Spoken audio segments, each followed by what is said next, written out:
when every hand stopped working. In a green valley surrounded by gentle hills, there lived a small village where everyone had a role.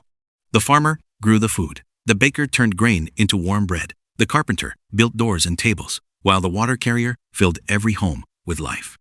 The teacher shaped young minds beneath a mango tree, and the healer kept sickness from staying too long. Each morning, smoke rose from cooking fires. Children laughed and played in dusty paths, and the village breathed like one living thing. For many years, this quiet harmony was never questioned. Until one season of heavy sun. The baker, tired from long nights beside the oven, looked at the farmer's wide fields and said, "Without my bread, the village would starve. I carry the greatest burden." The farmer heard this and frowned. "No, without my harvest, there would be no bread at all." Soon, the carpenter spoke. "And without my homes and tools, where would any of you work or sleep?" The water carrier lifted his heavy pots.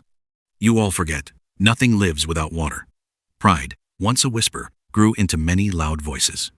At last, someone said the dangerous words, "Let us stop working. Then they will see who matters most." And so, one by one, they laid down their tools.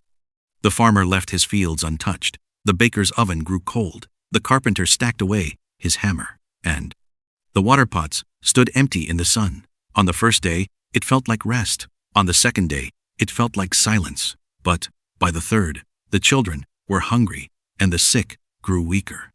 Dust gathered where laughter once lived. The village began to fade.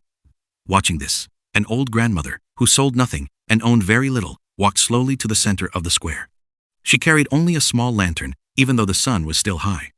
The villagers gathered, weak and worried, as she spoke gently.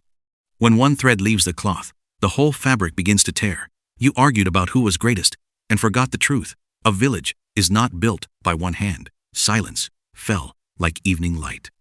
The farmer looked at the baker. The baker looked at the water carrier. And for the first time in many days, their pride felt smaller than their love. Realizing how selfish they had all been, the farmer returned to his soil, and the baker lit his fire again. Water flowed, hammers rang, and children began to laugh once more. The village breathed once more, not because one was important, but because all were. The grandmother's lantern still hangs in the center of the square today.